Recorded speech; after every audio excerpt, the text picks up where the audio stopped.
Hi guys, today we're going to go over the instrument panel settings in Volvo XC40. First of all, I'll show you how to change the look of the instrument panel. It is pretty cool. You have to go into settings. For that you have to swipe the screen down, tap settings, then you have to go to my car, go to displays, display themes, and you have 4 different options here. Currently we have the glass setting selected, which you can see on our instrument panel. I will change it to minimalistic look. This is how it changes. We have the performance one. We now have red accents, it's more aggressive. And we also have chrome rings. And this is how this one looks. You can choose any one you like, and then you can go back from the settings and it will stay like that. You can also change what you see in the middle of the screen between our speedometer and tachometer. For that, again, we'll have to go into settings on our central display, swipe it down, tap settings, go to my car, go to displays, and instead of display themes, now we have to go into driver display information, and we have 3 different options. Currently we have the show map, shows navigation even if no route is set. That's what we see right now. We can change it to current media, and this will show us the FM radio in our case right now, and we can also leave it blank, so basically you won't see any information at all. But of course we prefer to have the map in the middle of our screen. Now we'll show the app menu settings. For the instrument panel we have to use the steering wheel controls on the right. You have to tap this button. This is the menu button, and we will see the full information: trip, media, phone, and navigation.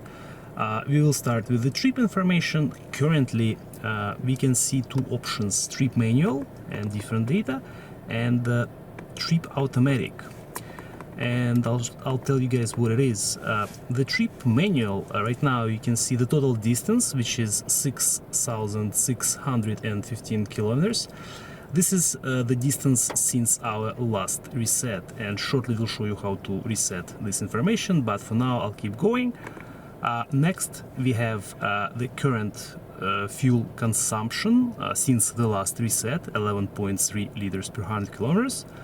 We have our average speed, which is 30 kilometers per hour, and we have the total time that we have traveled since last reset, which is 10 hours and 10 minutes. To reset the trip manual information, you have to locate this reset button on the left. You have to press and hold it. Press and hold. And as you can see, the trip computer reset completed. So right now, when we go back into our menu, as you can see, the trip manual information has been reset to zeros.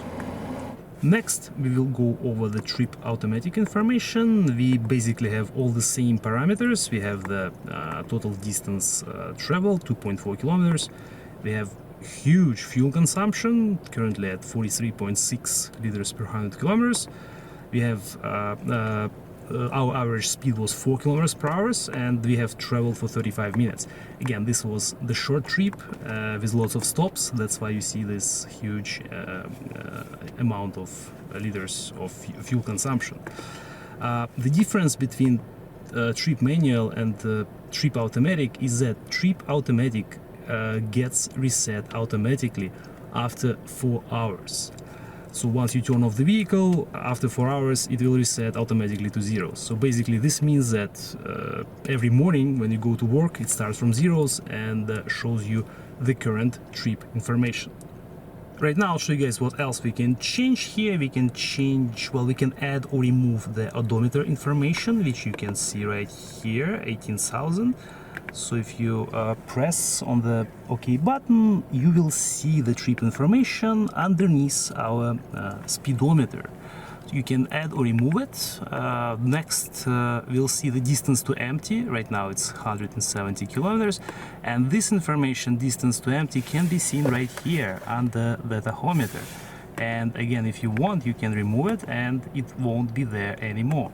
I will leave it. Next we have tourists information. What this means: if you check this box, your kilometers per hour will change to miles per hour in the middle of speedometer. I'll do it again. You see, kilometers per hour, miles per hour. So this is convenient if you travel to a different country. For example, if you go from Canada to USA, for example, you can quickly change this information. Next we have trip manual, which was reset to 0, as you could see before, and this information is visible again underneath our speedometer on the left. We can change it to trip automatic, so I'll do it right now, and it changes from 0s to 2.4. It's up to you which one you want, and you can remove them completely. You can remove them, and for example you can add odometer information instead, and right now underneath our speedometer you will see the 18,184 kilometers.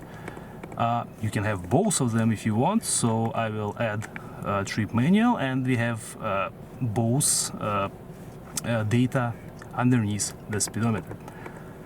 Next we have trip manual, fuel consumption. Doesn't have any right now because we haven't traveled in the recent time. That's why it shows us nothing. And you can see right here under the tachometer underneath 0 liters per 100 kilometers. You can change it to trip automatic. Remember the huge number, 44.9, 46 now, and right now it has changed to 46 right here. We can also have liters per hour. I believe this shows us the current fuel consumption live, but I will leave it at trip manual. And you can have neither of them, so if you want to have a clean look, now you don't have any information over there at all. You can also change the media source. Currently we have FM selected, the radio, so I will press a button and you can hear our radio working. I'll go back. You can select AM, for example. Similar idea. We have the static noise right now, and of course you can change any other source currently available in the vehicle. Let me get back into it. Sirius XM, TuneIn, Spotify, etc. Again, you can quickly look it up here and change this setting. The phone option as well. Currently we don't have any phone connected in the vehicle, but when you do, you can quickly make a phone call. It will show you the list of your recent contacts, and you can again make a phone call. We can also use the navigation settings. This will allow you to quickly select your recent destinations. We have a bunch here, which is again pretty convenient because you don't need to go into the central display. You can quickly select one from here. We will also show you how to change the language of the system. This will apply to both the instrument panel and the central display. Again, in the settings, you have to go to System. You have to go to System Languages and Units, and you can change the language from here. System Language, press that, and we have lots of different options right here. Let's see what we have. I'll choose Swedish.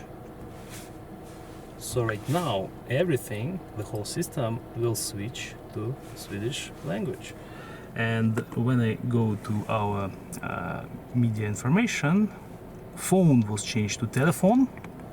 To change it back, you have to go into settings again, and keep in mind guys, because everything will be in Swedish now, so it may be more complicated to find all the information, but only a few words have changed. System is still system.